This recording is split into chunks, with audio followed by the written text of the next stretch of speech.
जिस भगवान गणपति की हमने इतनी सेवा की, इतनी पूजा की, तो उसको विसर्जन के समय ऐसे फेंक दिया नदी नाले या गटर में।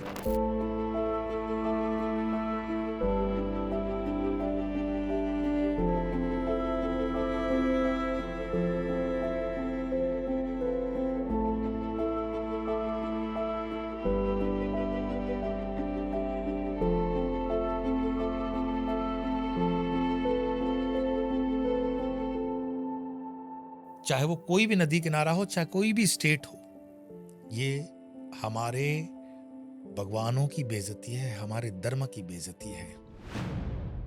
बॉलीवुड के गंदे दिमाग में सुपरस्टार शाहरुख खान होली के त्योहार में बता सकते हैं कि आप किसी के भी घर की बहन बेटी को चोरी छिपे कलर लगा सकते हो।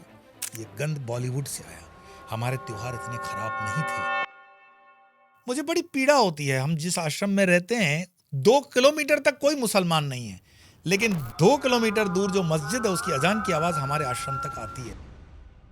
नमस्कार, नमो नारायण। श्रावण के मास के बाद पूरे उत्सवों में हम जैसे जैसे आगे बढ़ते हैं, सनातन की ये भूमि भारत देश, और इन त्योहारों के अंदर जब थोड़ा धर्म के विरुद्ध आचरण देखते हैं तो ये दिल सचमुच में रोता है कि हम कैसे हिंदू हैं। ये हिंदू नहीं हो सकता, ये हमारा पाखंड है, ये हम फेक हिंदूज हैं। जिस भगवान गणपति की हमने इतनी सेवा की, इतनी पूजा की, तो उसको विसर्जन के समय ऐसे फेंक दिया नदी नाले या गटर में। क्या सचमुच में कोई हिंदू, प्रमाणिक हिंदू ऐसा कर सकता है? और ये तकलीफ सिर्फ मेरी नहीं है, संत समाज के सारे वरिष्ठ संतों की है। हमारे आदरणीय प्रेमानंद जी को गणपति विसर्जन से संबंधित इसमें आप सुनिए। गुलाब दिखाई दे रहे हैं गणेश जी, उनको जेसीबी से तोड़ा जा रहा है, उनको रोना जा रहा है। ये तो बहुत अपमानजनक बात है। क्या पूजा तुमने की जब उनकी बाद में? पहले गणेश जी थे और गणेश जी नहीं? क्यों तुम्हारे विसर्जन करने से गणेश जी का अस्तित्व तो खत्म हो जाएगा क्या? गणेश जी तो गणेश जी ही है, हमारे प्रभु की छवि है। हमारे प्रभु की छवि 4 दिन पूजी, इसके बाद फिर ऐसा नहीं। ने एक कल परसों एक प्रश्नकर्ता ने लिखा था कि वो हमारे विघ्न लेके 11 दिन बाद चले गए। नहीं नहीं, तो विघ्न हर्ता के शरीर में विघ्न आ जाएगा क्या? विघ्न हर्ता के शरीर में विघ्न आ जाएगा तो विघ्न का मतलब ये कि उनके ऊपर जेसीबी चलवा तुम बाद में, विघ्न नहीं और पाप ऊपर चढ़ जाएगा, अपराध बने। आपने देखा कि किस तरह से, कितने प्रेम से और कितने हृदय की पीड़ा के साथ वो बता रहे हैं प्रेमानंद जी कि इस तरह से विसर्जन नहीं होता है। तो अगर ये विसर्जन ऐसे नहीं होता है तो ये हिंदुओं को इस तरह का विसर्जन किसने सिखाया? कौन से शास्त्र में है? कौन से ब्राह्मणों ने, कौन से पंडितों ने, कौन से पुराणों ने इस तरह का विसर्जन बताया है? तो ये सब क्रेडिट जाता है, ये गंध, ये फफूंद फैली है बॉलीवुड से। बॉलीवुड ने धर्म के नाम पर पिछले 60 सालों के अंदर जो मटेरियल दिया पर्दे पर, उसमें उसने धड़ल्ले से बताया कि मूर्ति गणेश की, अंदर दौलत देश की, मतलब स्मगलिंग गणपति के मूर्ति में हीरे चोरी रख करके, ड्रग्स रख करके, सोना रख के आप कर सकते हो। ये बॉलीवुड का गंदा दिमाग। बॉलीवुड के गंदे दिमाग में सुपरस्टार शाहरुख खान होली के त्योहार में बता सकते हैं कि आप किसी के भी घर की बहन बेटी को चोरी छिपे कलर लगा सकते हो। ये गंद बॉलीवुड से आया। हमारे त्योहार इतने खराब नहीं थे, लेकिन बॉलीवुड के इन्फ्लुएंस ने इनको बहुत खराब किया। लेकिन ये समय आ गया है कि हम इसमें से थोड़ा उठें, स्व संज्ञान लें। आप सब लोगों के अनुरोध पर पहली बार एक वेबिनार के माध्यम से हम जुड़ेंगे 7 सितंबर रविवार शाम 4 बजे से 7 बजे तक। इस वेबिनार के अंदर जो हम आपको 3 घंटे में देने जा रहे हैं वो सारी प्रैक्टिकल टेक्निक्स होंगी, मेडिटेशन से लेकर के नित्य आपकी दैनिक पूजा। आप जो कहते हो कि डेली जो स्ट्रेस रहता है, एंजाइटी रहती है, डिप्रेशन रहता है, उसमें हम ये सब चीज़ें कैसे हैंडल करें, साथ में प्रैक्टिकल तरीके से जो चीज़ें की जा सकती हैं और करनी चाहिए। और साथ साथ में 7 सितंबर और 22 सितंबर को जो चंद्र ग्रहण और सूर्य ग्रहण है उस विषय में भी हम पूजा पद्धति की बात करेंगे।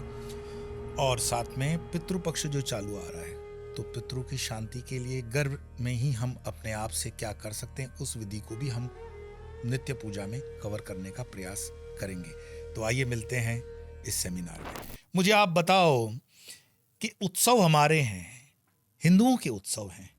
जिस स्पीड से डीजे बजता है, आपके अड़ोस पड़ोस में कोई बीमार है, क्या वो डीजे उस आवाज तक बजाना जरूरी है क्या? मुझे बताया गया, बंबई में मेरे मित्र बता रहे थे कि उस एरिया से उनको चंदा जो लिया गया वो जबरदस्ती से चंदा रसीद ली गई है। ऐसा जहां भी चंदा होता है तो मुझे नहीं लगता कि चंदा कोई आदमी मन से देता हो, और हिंदू तो वैसे भी चंदा देने में थोड़ा विचार करता है, परंतु ये ठीक नहीं है। साथ साथ में जो गौ प्रेमी खुद को बोलते हैं, और पिछले दिनों जो श्वान वाले यानी कुत्तों के हकों के लिए जो निकले थे रस्तों पर, उनको पूछो कि वो जब डीजे की आवाज होती है तो तुम्हारे कुत्ते कितने सहम जाते हैं, तो तुम्हारी पालतू गाय जो है वो कितनी सहम जाती है। ये डीजे हम क्यों बजा रहे हैं इतना जोर जोर से? ये डीजे बजने के कंपैरिजन और कंपटीशन हमारी मुसलमानों से है कि तुम 5 बार की नमाज जो माइक पे देते हो तो उतने माइक हमें एक साल में इन उत्सवों में बजाएंगे। यही तो कंपैरिजन कंपटीशन है।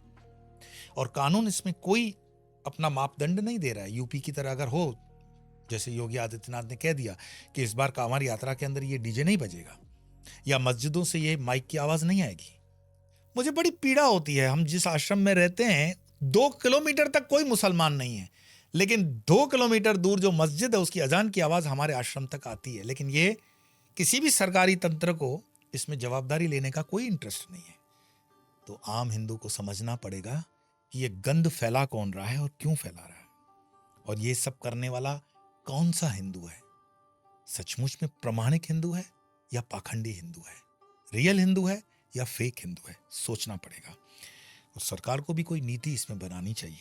साथ साथ में मैं बताऊं, हमारे हर त्योहारों पर, त्योहार हमारी शोभा है, त्योहार हमें मनाने चाहिए, लेकिन उन त्योहारों को बॉलीवुड स्टाइल में मनाना ये ठीक नहीं है। आपकी जानकारी के लिए, पिछले दिनों जन्माष्टमी का जो हमने उत्सव मनाया, क्या आपको पता है कि जन्माष्टमी के उत्सव में कितनी इंजरीज होती हैं और उसका कारण क्या होता है? अरे भगवान कृष्ण क्या 70-70 फुट ऊंची मटकी के ऊपर माखन लेने जाते थे? आप ये क्लिप देखिए।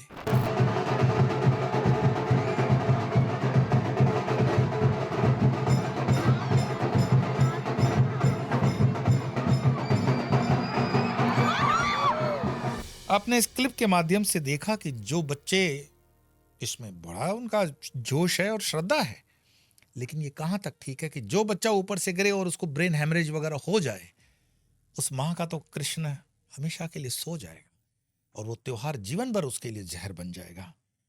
हमें कहीं ना कहीं जगना होगा।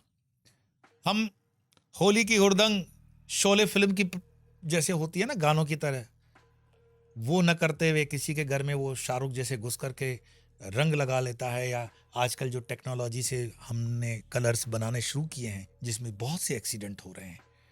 आप इस क्लिप से माध्यम से देखिए कि होली का हमने क्या हश्र कर दिया है।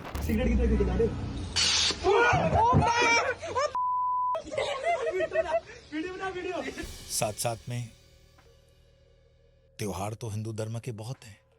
पिछले से पिछले सालों का ये इंसिडेंट है कि रावण को जब अग्निदहन किया जा रहा था तो गांव के लोग पटरी पर खड़े रावण दहन देख रहे थे, और पटाखों की आवाज इतनी थी कि तेज आई हुई रेलगाड़ी को उन्होंने नहीं सुना, और कई लोग उसमें कटकर मर गए।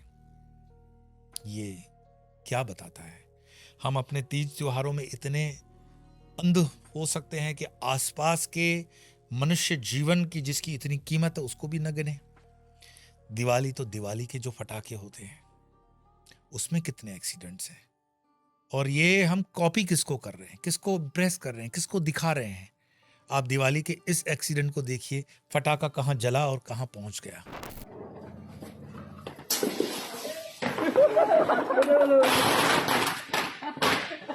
हमने आस पास अड़ोस पड़ोस में ये जो धर्म के नाम पर दतिंग शुरू कर रखी है, ये कोई बाहर का व्यक्ति आकर के इसमें हमें सजेशन नहीं देगा।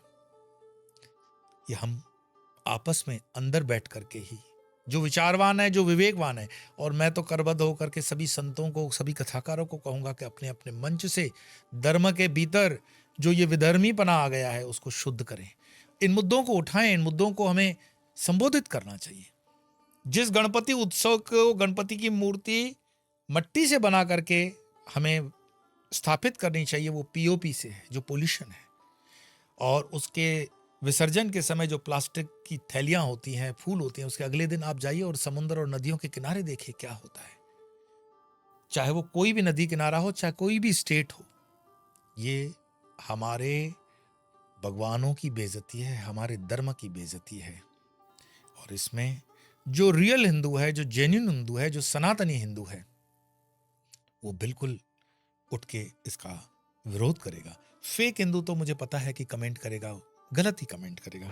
इस देश में मात्र ऐसा नहीं है कि हिंदू, जिसको मैं कहता हूं कि हिंदू धर्म के अंदर कोई ये विचार बुरा फैल रहा है, साथ साथ में मुस्लिम भी कहीं ना कहीं से प्रभावित हो रहा है। या तो एक होता है ना कंपैरिजन एंड कंपटीशन के अंदर। पिछले दिनों मेरे पास एक ताजिया को ले जाने वाली क्लिप भेजी गई है। पहले तो आप ये देखिए कि उस ताजिया की लंबाई इतनी है और एक्सीडेंट होने के बाद उसमें कई लोगों को नुकसान हुआ। लीजिए।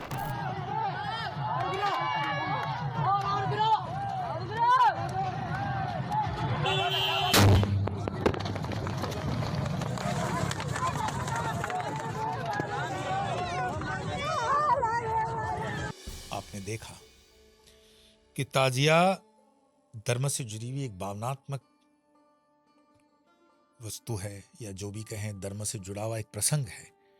इसमें दिखावा या इस तरह का कोई भी बनावटीपन, ये धर्म, कोई भी धर्म हो, आपको इस तरह की प्रेरणा नहीं देता है। हम इस देश के रहने वाले, देश के नागरिक हैं, तो इस देश के सभी नागरिकों के लिए विचार करें, चाहे वो हिंदू हो, चाहे वो मुसलमान हो।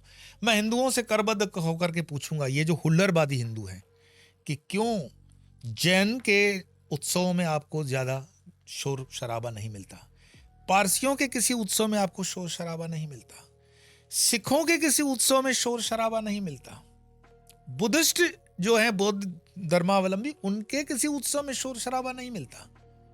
केवल सनातन के इस हिंदू फिरके में इतना शोर शराबा और इतना जो बॉलीवुड टाइप शो आ गया है, ये क्यों है?